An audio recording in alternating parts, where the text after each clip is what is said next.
Después de hacer una correcta anamnesis de nuestro paciente, vamos a proseguir haciendo la exploración física del tórax. Utilizaremos la técnica de inspección, palpación, percusión y auscultación. Pero antes de adentrarnos a la exploración física como tal, tenemos que poner especial cuidado en algunos síntomas de alerta, como son el dolor torácico, la disnea, las sibilancias, la tos, la hemoptisis, la expectoración, rinorrea o la rinolalia o bien las alteraciones de la voz. Para hacer un correcto abordaje de nuestro paciente necesitamos recordar algunas estructuras óseas de relevancia. Por ejemplo, el esternón, que vamos a localizarla en la parte anterior y medial de nuestro paciente. Vamos a tener una caja torácica constituida por 12 costillas, de las cuales las últimas dos están, o más bien serán flotantes. Tendremos algunos puntos anatómicos que nos ayudarán a contabilizar estas costillas. Por ejemplo, el ángulo esternal, que se va a encontrar aproximadamente de 5 a 6 centímetros inferiores a la escotadura yugular. Y va a ser de relevancia porque lateral a este vamos a encontrar la segunda costilla y con eso vamos a poder contabilizar a las demás. Localizando la segunda costilla, por debajo de ella se encontrará su correspondiente espacio intercostal, es decir, el segundo. Y así, por ejemplo, ubicando la tercera costilla, por debajo de este, el tercer espacio intercostal correspondiente. También nos servirá para contabilizar las costillas, el localizar el margen el margen costal, que va a estar constituido por la décima costilla y nos va a ayudar a contabilizar yendo hacia arriba a las mismas. Tenemos algunas líneas de importancia que nos van a ayudar a localizar también algunos hallazgos que encontremos dentro de la exploración, como es la línea media esternal, la línea paraesternal, la medioclavicular, la línea axilar anterior, media y posterior, y también las líneas espinales, las líneas, escapulares, disculpen. Tendremos también espacios anatómicos de relevancia, como son los espacios supra e infraclavicular, también supra e infraescapular y los interescapulares. Recordemos que los pulmones van a estar contenidos dentro de la caja torácica y que podremos observar su vértice de 2 a 4 centímetros por encima del tercio interior de la clavícula, y el borde inferior del pulmón atraviesa la sexta costilla en la línea medioclavicular y a la octava costilla en la línea medioaxilar. Posteriormente localizaremos el borde del pulmón a la altura del proceso espinoso número 10 y en expiración recordemos que este puede ascender de 3 a 5 centímetros. Vamos ahora sí a continuar con la inspección de nuestro tórax, en la cual se va a dividir en dos momentos. Una inspección estática y una inspección dinámica. En la inspección estática vamos a evaluar la piel, el tejido subcutáneo y los músculos que pueden estar, por ejemplo, alterados cuando existe una dificultad respiratoria. Vamos a evaluar también el hábito corporal de nuestro paciente, si existen palpitaciones, la forma y simetría del tórax o bien abombamientos y retracciones. En la inspección dinámica vamos a estar evaluando el tipo respiratorio, la frecuencia respiratoria, la amplitud respiratoria, el ritmo respiratorio y si existe, como ya habíamos dicho, dificultad de la respiración. A la hora de hablar de la exploración física del tórax, recordemos que vamos a anclar mucho tanto la inspección como la palpación, ¿no? En la palpación vamos a poder situarnos a la altura de la décima costilla, cerca de las apófisis de las vértebras, notando así la inspiración y la expiración, que debe ser frecuente. Los dedos se van a mover 2 a 3 centímetros y estos movimientos deben de ser simétricos, ya que alguna anomalía podría estar evidenciando una enfermedad pulmonar restrictiva. Recordemos también que en esta parte, en la palpación, podemos estar evaluando los latidos locales, los latidos universales.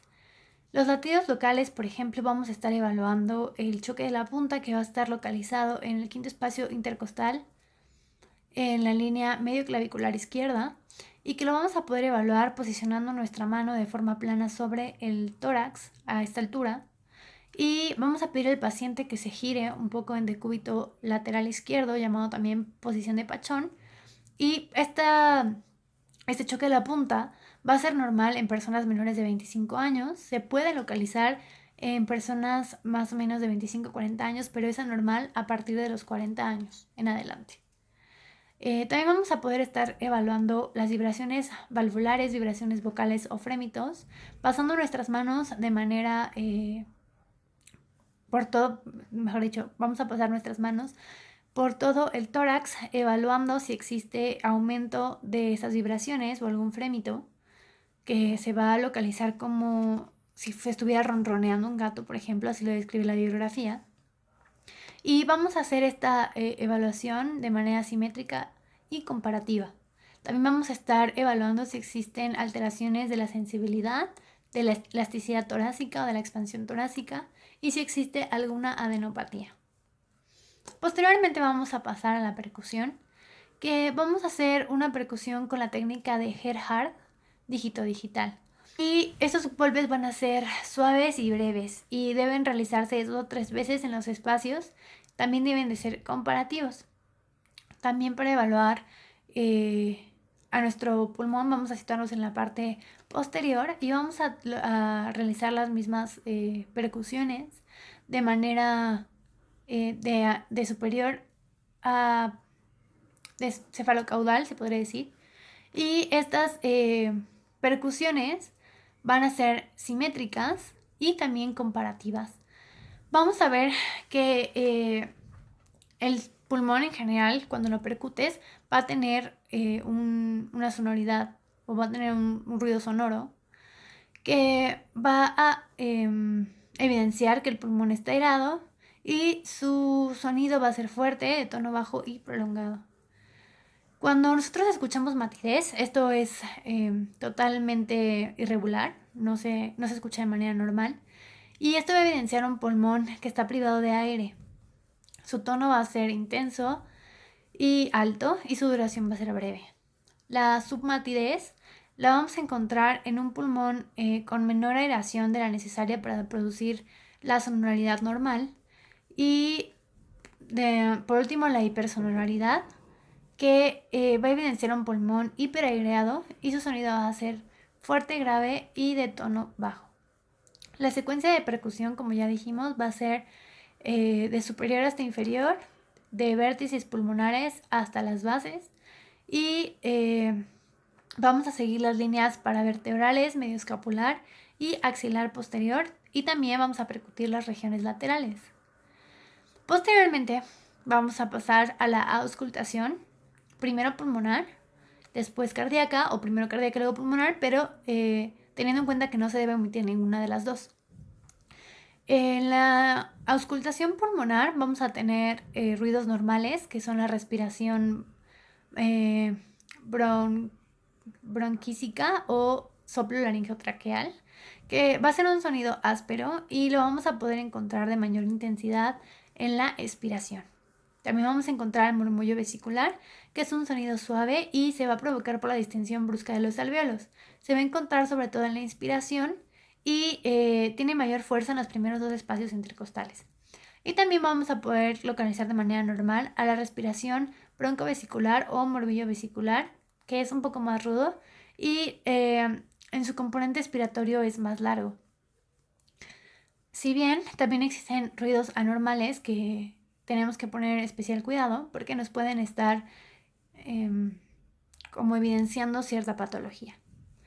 Por ejemplo, el aumento del murmullo vesicular va a estar asociado a una acidosis metabólica y va a ser secundaria a una hiperventilación.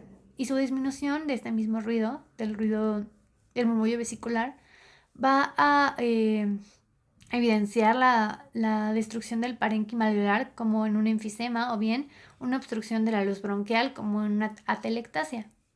También vamos a tener ruidos agregados como sibilancias o roncus, que son ruidos continuos, predominantemente en expiratorios e indican una obstrucción de la luz bronquial por secreciones o broncoespasmos o bien edema de la mucosa y son característicos del asma o de la bronquitis crónica. También tendremos a los estertores, que pueden ser discontinuos y que predominan en la inspiración, como los estertores húmedos, que Se va a asemejar a un sonido cuando se sopla a través de un vaso lleno con agua y indica la presencia de secreciones en los bronquios. Se auscultan en ambas fases y se modifican con la tos. Son característicos de la bronquitis y de la bronquiectasia y de las bronquiectasias. Después tenemos a los estertores crepitantes, que se perciben como unas finas crepitaciones similares a los sonidos que se hace cuando se frota un mechón de cabello. Y predomina en la inspiración, se presenta en las neumonías y en las fibrosis pulmonares, y también puede estar presente en las insuficiencias cardíacas. Otros ruidos agregados, por ejemplo los estertores marginales, son los que se presentan cuando el paciente ha permanecido muchas horas en decúbito dorsal, pero desaparecen después de varias respiraciones y se presenta solo en las bases de los pulmones. También tendremos al frote pleural, lo que está ocasionado por el roce de las pleuras, y normalmente lo vamos a escuchar durante la inspiración. Y se asemeja al sonido producido por el frote de las yemas de los dedos, que bueno, así lo podemos ubicar. Y también se va a auscultar la voz, que va a ser también comparando las zonas simétricas del pulmón mientras el paciente pronuncia la palabra 33 o bien alguna palabra que tenga varias vocales como mundo o uno. Y en condiciones normales la voz se escucha sin que se pueda distinguir las vocales claramente, las consonantes ni las articulaciones de las palabras. Vamos a proceder a auscultar la región cardíaca, que vamos a tener 4 focos principales de auscultación: el tricuspidio, el mitral, el pulmonar y el aórtico. Y vamos a recordar dónde se encuentran. El foco aórtico va a estar en el segundo espacio intercostal, en la línea paraesternal derecha, en su misma ubicación, más bien en su misma altura, es decir, en el segundo espacio intercostal. Va a estar el foco pulmonar, pero va a estar en la línea paraesternal izquierda. Después tenemos al tricuspidio, que va a estar localizado en el cuarto espacio intercostal, en la línea paraesternal izquierda. Y por último, en el quinto espacio intercostal, en la línea medioclavicular izquierda, se va a encontrar el mitral. También tenemos los focos accesorios, como el aórtico, y lo vamos a poder encontrar en el tercer espacio intercostal paraesternal izquierdo. La auscultación cardíaca se va a llevar con el diafragma para detectar los sonidos más agudos, como el primer ruido y el segundo ruido. Y se usa la campana para detectar los sonidos más graves, como el tercer y cuarto ruido. Ahora, es necesario puntualizar que el aumento de la intensidad del primer ruido va a ser creado sobre todo por estenosis mitral, un bloqueo atrioventricular completo o la fibrilación auricular. Y que el aumento del segundo ruido puede ser causado por una hipertensión arterial o bien una hipertensión pulmonar. Esto de manera patológica, obviamente. La disminución de intensidad del primer ruido, por su parte, puede estar producido por la insuficiencia mitral, por algún infarto, por una miocarditis, por una pericarditis con derrame o un enfisema, o bien por la obesidad, que no es simple. El segundo ruido, o sea, la disminución del segundo ruido va a estar creado por estenosis o insuficiencia aórtica grave, estenosis pulmonar, miocarditis, infarto, pericarditis con derrame o bien enfisema. También podemos encontrar ruidos agregados que van a ser patológicos, como los clics, los chasquidos, la sístole eco, el golpe pericárdico, ruidos protésicos o soplos o frotes. Y con esto concluiríamos la exploración física de tórax.